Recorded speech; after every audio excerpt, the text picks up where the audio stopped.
ဒီနေ့ကတော့မေလမှာအာရှဖလားပြိုင်ပွဲတွေကိုဆင်နွှဲရမယ်မြန်မာယူဆက်ခွန်အသင်းတွေရဲ့အကြောင်းနဲ့နောက်ဆုံးရရှိထားတဲ့မြန်မာဘောလုံးသတင်းတွေအကြောင်းကိုစူးစီးတင်ဆက်ပေးကြပါမယ်။အားလုံးပဲမင်္ဂလာပါ။ Talking Football မြန်မာရဲ့ YouTube, Facebook နဲ့ TikTok Channel တွေကနေကြိုဆိုလိုက်ပါတယ်။ပထမဆုံးအနေနဲ့ပြောပြပေးချင်တာကတော့ AR အသင်းနဲ့နှစ်ဦးသဘောတူလမ်းခွဲလိုက်တဲ့နီးပြချုပ်ဦးချစ်နိုင်ရဲ့အကြောင်းကိုတင်ဆက်ပေးကြပါမယ်။မြန်မာဘောလုံးလောကမှာနီးစနစ်ကြီးမားပြီးတော့မြန်မာဘောလုံးလောကမှာစီကံပိုင်းနဲ့ပတ်သက်ပြီးတော့နီးစနစ်ကြီးတယ်လို့နာမည်ကြီးတဲ့နီးပြချုပ်ဦးချစ်နိုင်ကတော့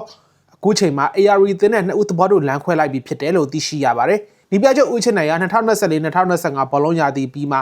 ISP အသင်းနဲ့လမ်းခွဲခဲ့ပြီးတော့2025-2026မြန်မာ National League ရာသီမှာတော့ AR အသင်းကိုကင်တွယ်ခဲ့ပြီးတော့2025 MN Cup ပြိုင်ပွဲမှာ AR အသင်းကို Semi Final စစ်တလန်းကိုရရှိအောင်ကြိုးပမ်းခဲ့ပေမဲ့2025-2026မြန်မာ National League ပြိုင်ပွဲတွေမှာတော့သူ့အနေနဲ့ရန်လက်တွေကောင်းမွန်အောင်ဆွမ်းဆောင်နိုင်ခြင်းမရှိဘဲရာသီပြီးဆုံးချိန်မှာအမှတ်ပေးဆက်ရဲ့အဆင့်ရှစ်နေရာမှာသာရပ်တည်နေအောင်ဆွမ်းဆောင်ပေးနိုင်ခဲ့ပါတယ်။ဒါကြောင့်လေ AR United အသင်းကတော့လာမယ့်2026-2029ဘောလုံးရာသီမှာအောင်မြင်မှုတွေပြန်လည်ရရှိဖို့အတွက်နီးပြချုပ်ပြောင်းလဲပြုလုပ်တဲ့အနေနဲ့ဦးချစ်နိုင်နဲ့နှစ်ဦးသဘောတူလမ်းခွဲလိုက်တာဖြစ်တယ်လို့သိရှိရပါတယ်။ဒါကြောင့် AR United အသင်းအနေနဲ့မြန်မာ National League ရာသီမစတင်ခင်မှာဘယ်လိုနီးပြမျိုးတွေကိုခန့်အပ်သွားမလဲဆိုတာကိုစောင့်ကြည့်သွားရမှာဖြစ်တယ်လို့ဦးချစ်နိုင်ကလည်းဘယ်သင်းကိုပြန်လဲပြောင်းရွှေ့မလဲဆိုတာကတော့စောင့်ကြည့်သွားရမှာဖြစ်ပါတယ်။နောက်ထပ်တင်ဆက်ပေးချင်တာကတော့ရှမ်း U20 လူငယ်အသင်းရဲ့နီးပြချုပ်ဖြစ်လာခဲ့တဲ့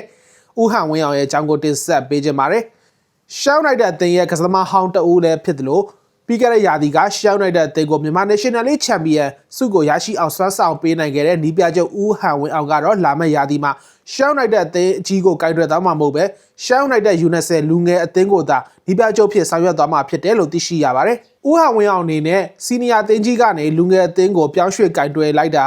သူ့အနေနဲ့သူတက်ရောက်နေတဲ့ AFC Pro License တင်တဲ့အတွက်ဖြစ်တယ်လို့သိရပါတယ်။လာမယ့်ရာသီမှာရှမ်း United လူငယ်အသင်းရဲ့နီးပြချုပ်ဖြစ်တာဝန်ထမ်းဆောင်တော့မယ့်ဦးဟန်ဝင်းအောင်ဟာရှမ်း United အသင်းရဲ့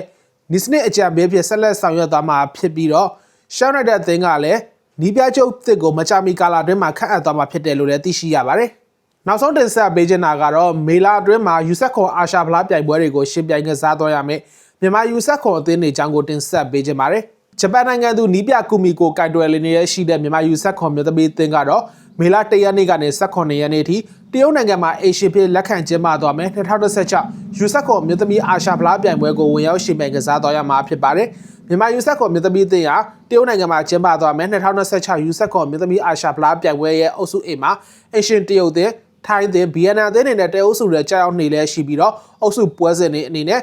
မေလ1ရက်နေ့မှာမြန်မာအသင်းနဲ့တရုတ်အသင်း